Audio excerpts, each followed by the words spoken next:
What is good, YouTube? It's your boy Flames back at it again. It's another Bible reading video.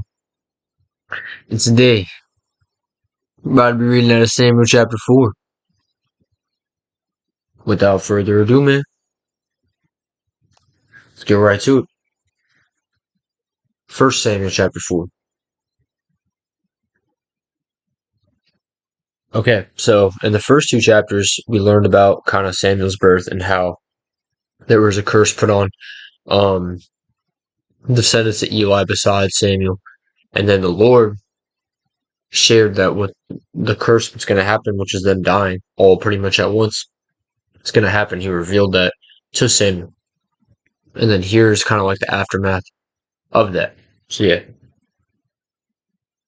And the word of Samuel came to all Israel. Now Israel went out to battle against the Philistines. They encamped at Ebenezer, and the Philistines encamped at Aphek. The Philistines drew up in line against Israel. And when the battle spread, Israel was defeated before the Philistines, who killed about 4,000 men in the field of battle.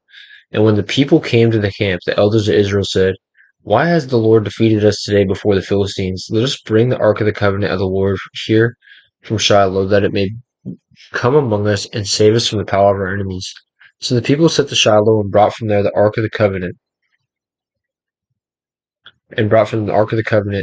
of the Lord of hosts, who is enthroned on the cherubim.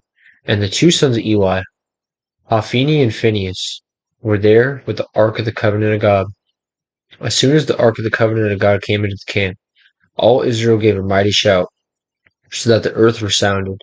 And when the Philistines heard the noise of the shouting, they said, "What does this great shouting in the camp of the Hebrews mean?" And when they learned that the ark of the Lord had come to the camp, the Philistines were afraid, for they said, "A god has come into the camp." And they said, "Woe to us, for nothing like this has happened before. Woe to us. Who can deliver us from the power of these mighty gods?" Okay, woe is um, like feel bad for us, kind of similar in a sense. Or like how could this have happened to us? We're so unlucky. Um, these are the gods who struck the Egyptians with every sort of plague in the wilderness. Take courage and be men, O Philistines, lest you become slaves of the Hebrews as they have been to you. Be men and fight. So the Philistines fought, and Israel was defeated, and they fled, every man to his home. And there was a very great slaughter, for 30,000 soldiers of Israel fell. And the ark of God was captured, and the two sons of Eli, Hophni and Phinehas, died. Wow, so the ark of the covenant was captured by the Philistines. Crazy.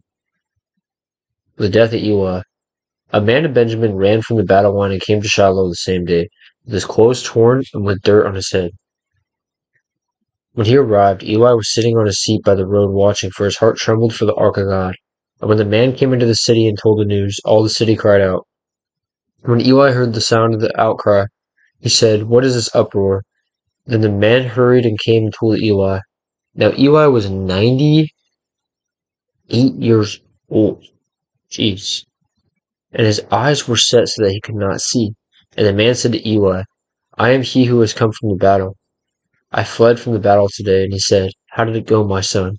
He who brought the news answered, said, "Israel has fled before the Philistines, and there has been a great defeat among the people.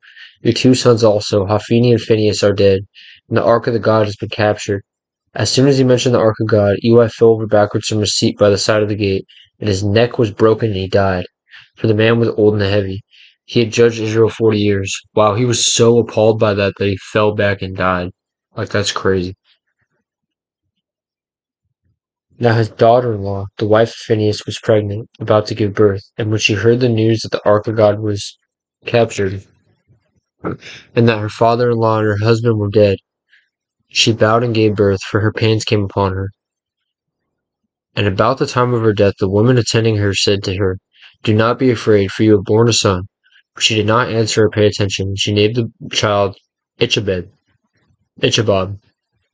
saying, "The glory has departed from Israel, because the ark of God has been captured, and because her father-in-law and her husband."